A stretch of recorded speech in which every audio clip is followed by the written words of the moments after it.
সাতটি মহাদেশ রয়েছে পৃথিবীতে, রয়েছে অতলান্ত সমুদ্র, মহাসাগর, রয়েছে অজানা অরণ্যের ইতিকথা, যেখানে কত জানা কত অজানা জীবের বাস, কত কিছু। তার কতটুকুই বা আমরা জানি? পৃথিবীতে কত সংখ্যক প্রাণী যে রয়েছে তার সামান্যটুকু হয়তো আমরা জেনে উঠতে পারিনি। যতটুকু জানতে পেরেছি তাদের কেউ হয়তো অতি সাধারণ তৃণভোজী, কেউ আবার মাংসাশী, কেউ আবার মারাত্মক হিংস্র। আর হিংস্র প্রাণীর কথা বললেই আমাদের চোখের সামনে উঠে আসে বাঘসিংহ জাতীয় প্রাণীর কথা। কিন্তু বাস্তবে বাঘসিংহ ছাড়াও রয়েছে আরও অনেক হিংস্র প্রাণঘাতী প্রাণী। এই ভয়ঙ্কর প্রাণীগুলির নামের তালিকায় জায়গা করে নিয়েছে আফ্রিকান বুনো মহিষ। আমাদের দেশের গ্রামাঞ্চলে খুব স্বাভাবিক অবস্থায় দেখতে পাওয়া গৃহপালিত মহিষকে দেখে কখনোই হয়তো কারো মাথায় এমন চিন্তা আসবে না যে এই মহিষই আফ্রিকার সবচেয়ে ভয়ঙ্কর প্রাণীদের তালিকায় পঞ্চম স্থানে রয়েছে। শুনতে অবাক লাগলেও এটাই সত্য। প্রচণ্ড বুদ্ধিমান, শক্তিশালী, বিশালদেহী এই প্রাণী প্রচণ্ড ভয়ঙ্কর, তাতে কোনো সন্দেহ নেই বিশেষজ্ঞদের। দেখে মনে হতে পারে একেবারে নিরীহ তৃণভূমিতে ঘুরে বেড়ানো প্রাণী, এ আর এমন কি? কিন্তু কেপ বাফেলো আফ্রিকার তৃণভূমিতে বসবাসকারী সাক্ষাৎ যমদূত। এদের এক একটির ওজন কয়েক টন পর্যন্ত হয়ে থাকে। এদের উচ্চতা 3.5 মিটার থেকে 6 মিটার পর্যন্ত হয়। এদের শক্তি, এদের শরীরের ওজন এবং বদমেজাজ। এদের কেউ বিরক্ত করলে তার আর রক্ষে নেই। বন বিশেষজ্ঞদের মতে এদের স্মৃতিশক্তি প্রখর হয়ে থাকে।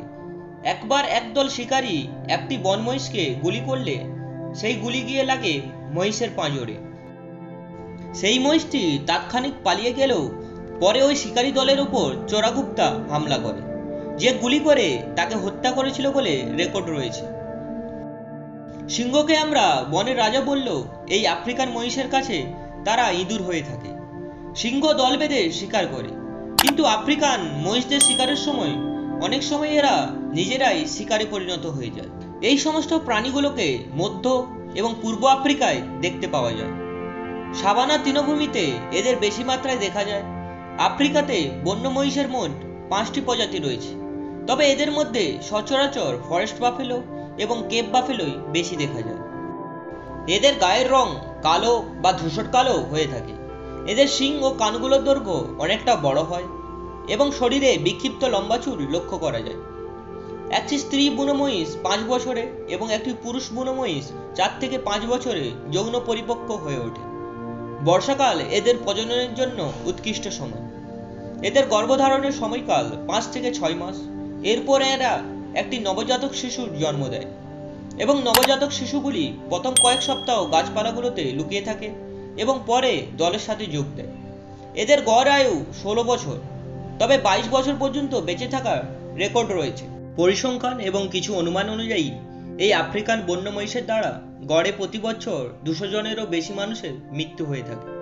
এদের মধ্যে বেশিরভাগ মানুষই চোরা শিকারী। ভিডিওটি কেমন লেগেছে তা আমাদের কমেন্ট করে জানান। ভিডিওটি ভালো লাগলে লাইক করুন, শেয়ার করুন আর চ্যানেলটি সাবস্ক্রাইব করে আমাদের পাশে থাকুন।